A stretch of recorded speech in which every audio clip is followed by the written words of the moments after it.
Hi everyone, Tandy Elisala here, your family giver coach and cancer empowerment advocate. Today is day 3 of the Oral Head and Neck Cancer Awareness Week. And I am going live today to talk with you about the 10 ways that I helped heal myself naturally with alternative healing, with mindset. I am going to talk a little bit about the essential oils I used, and the rest is just magic, really, how everything came together. So, when you have a diagnosis at first, the first question is always, why? Why this? Why me? Why now? Along with a few expletives. And I asked myself that a lot. The first time I was diagnosed was in 2007. And I was a newlywed. I was married to my second husband, and we were having trouble. And being a spiritual person, I always look to potential other causes or reasons for things happening. I know that can also be a challenge, because I wasn't looking to blame myself, but I was looking for some other meaning and alternative, behind it. Making sense out of the senseless, and cancer is pretty senseless. So my second diagnosis was in 2009. I was going through a divorce. I was taking care of my parents towards the end of that year. And the third diagnosis was in 2011, while I was in the middle of caregiving. And then my last diagnosis, which was stage 4 head and neck cancer, was in 2015. So here are the things that I did that really helped me from a mindset, from a spiritual, and from an alternative healing perspective. The first was prayer. I would pray every single day. And although some days were worse than others, and some days I thought I was going to die, and some days I was in so much pain I just wanted to die, prayer really did help. I prayed to God. I prayed to the angels, to the archangels, to ascended masters. I prayed to my family, my ancestors. I prayed to everybody to help me through this. The second thing that I relied on was meditation. Meditation was really, really big for me.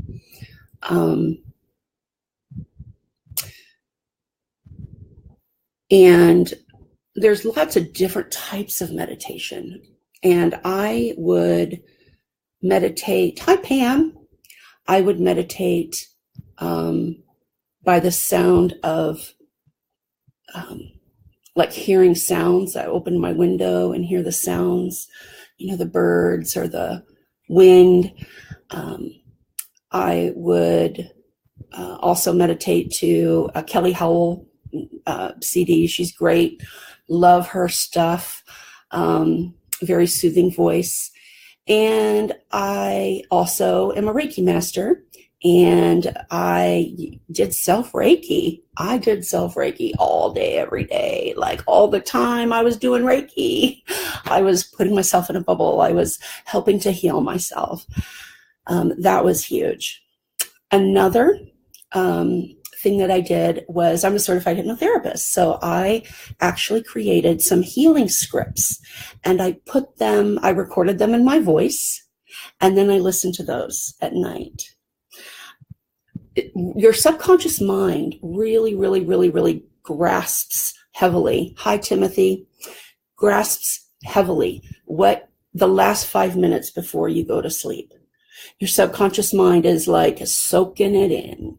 So all the prayer, all the meditation, all of the hypnosis, the scripts, I was recording in my voice, and I was saying to myself, my subconscious mind was really like absorbing 1,000 times faster than the normal rate of speed, y'all.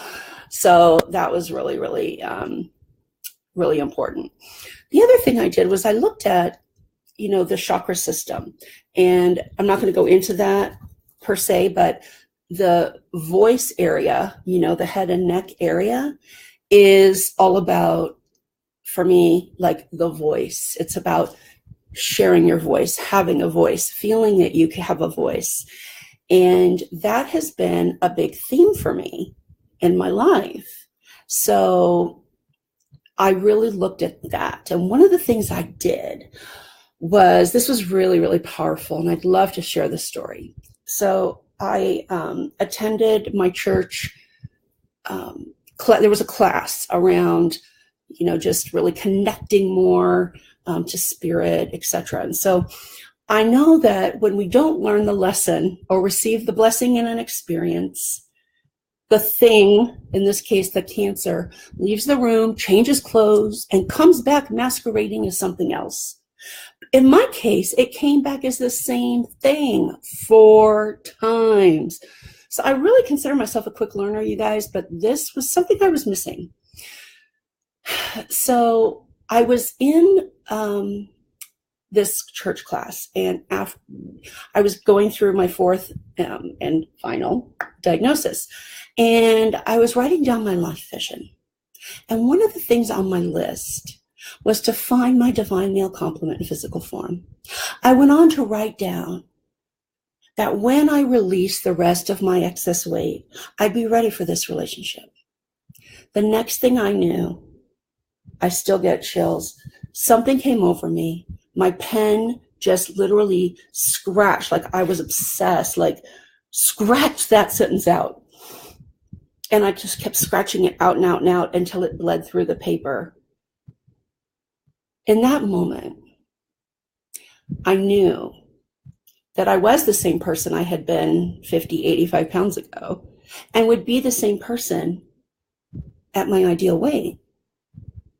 Here's the thing, though. I knew that I deserved to be in a relationship, whether it be the next day, the next month, the next year, the next 5 years. This doesn't mean that I wasn't committed or didn't want to gain completely restored health and fitness. It meant that I finally let go of the conditions and accepted and loved myself exactly as I am.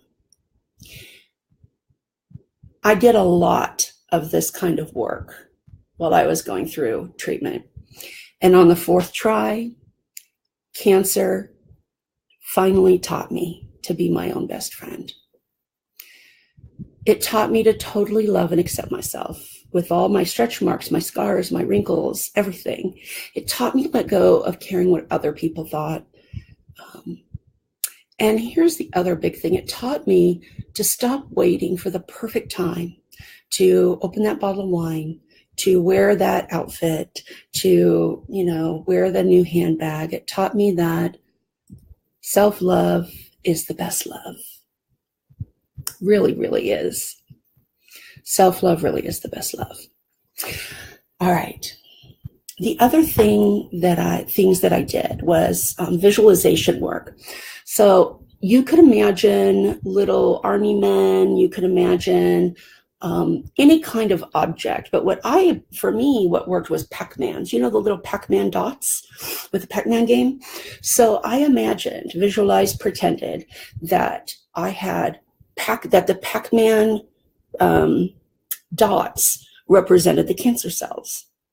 And then I imagined Pac-Man, I imagined blue light, beautiful blue light, healing Pac-Man, eating away, up and down, all around, eating away all the cancer cells. And that visualization, I believe, also really helped me. I really learned to use my voice. I learned that my voice is important, that my needs are just as important as everybody else's needs. I learned to ask for and accept help. And in addition to going through the mud a little bit with the why me, why now, why again, really?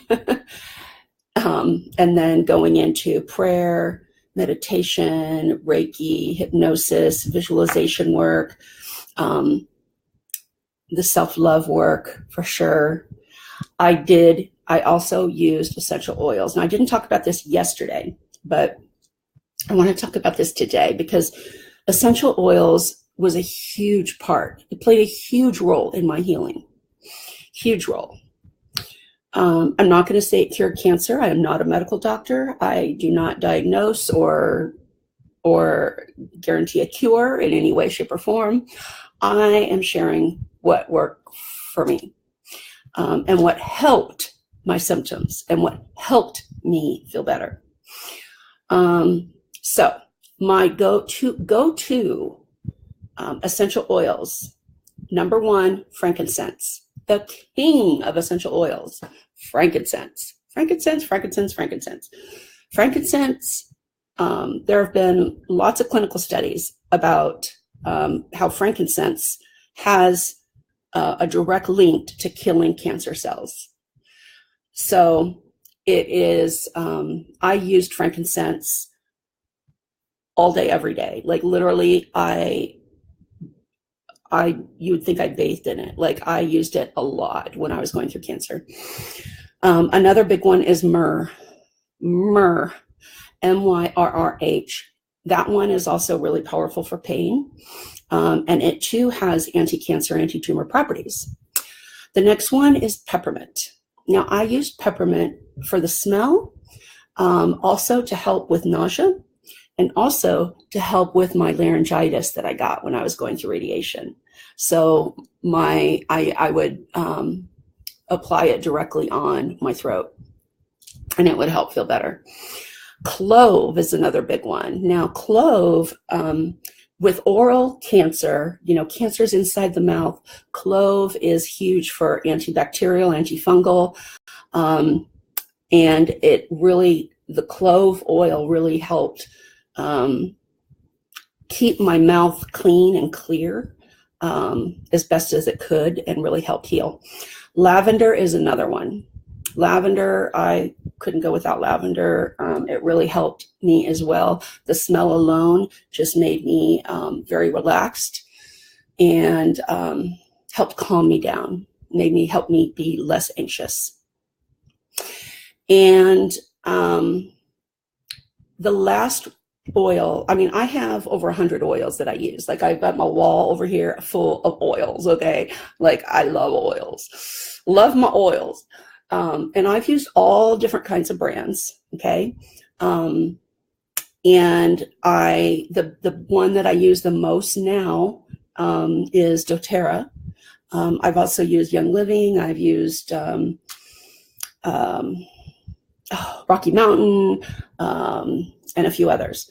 But I have found doTERRA to be, for me, the most potent and what have you. So my point here is this: quality matters, okay? And I'm not trying to sell you doTERRA essential oils. I want you to understand that there is a difference in the quality of oils, okay? So do your own research and find oils that resonate with you. Now, you're not going to find any kind of essential oils that's truly going to help you heal in the grocery store, okay? I'm just telling you right now. So people try to save money and get, why do I have to pay, $60 for frankincense when I can get it for $10 or $6 at the store? There's a huge difference. And did you know that when people sell essential oils, there only has to be one drop for them to be able to call it pure essential oil? So do your own research. Now, I have used oils for decades, literally decades. And I can tell you there's a there's a 1000% difference. And when it came to my health and my life, I wanted the best. So, so those were, oh, and one more that was super, super huge. And here's the biggest thing of all is turmeric, otherwise known as curcumin. Okay. curcumin, okay, is the other name for turmeric. Get that. If you get nothing else, get turmeric, curcumin. High quality. Feel free to reach out to me, private message me, and ask me for the brand of for turmeric, curcumin that is proven to be the best. Like I said, I've read 15 books about all of this stuff, and I picked the things that really resonated for me and the things that helped me heal. Okay. Turmeric has some special components that particularly help with oral head and neck cancer. It helps with all types of cancers, okay? But when we're talking this week about oral head and neck cancer awareness, and turmeric has a special ingredient that I cannot spell or pronounce that's shown to just crush and kill cancer cells. So I take turmeric every single day. I will never not be on turmeric or curcumin. I just won't. I talked yesterday about greens, spirulina, and greens in general is really, really good. I did that as a juice almost daily. So the essential oils, number one, absolutely, positively frankincense. Must have frankincense. High quality frankincense, okay? Myrrh, peppermint, lavender, clove, big antibacterial, antifungal properties, and turmeric, otherwise known as curcumin. Now, you want to make sure that it's 95% at least turmeric. There's a lot of products that have that in it, but just make sure that it's high quality. Let's see. Dun, dun, dun. Yeah, I think that's it, my friends. I shared about all my alternative healing practices. I shared the light work. I shared some of the self-love work, and then I shared my essential oils that I've used to help. If for any reason you're interested in learning more about essential oils, whether it's for cancer, whether it's for stress, whether it's for any type of medical condition or any kind of condition at all, let me know. I'd be happy to chat with you. And yeah, I will circle back. Nanny Bell, thank you so much. Erica and Terry, I am here for you. So feel free to reach out. And if you have any questions, anybody, if you have any questions for me, let me know. If you're going through a difficult time in life, hope is the biggest thing, guys and gals. Hope is the biggest thing. You've got to maintain that hope, that faith, that trust. You've got to.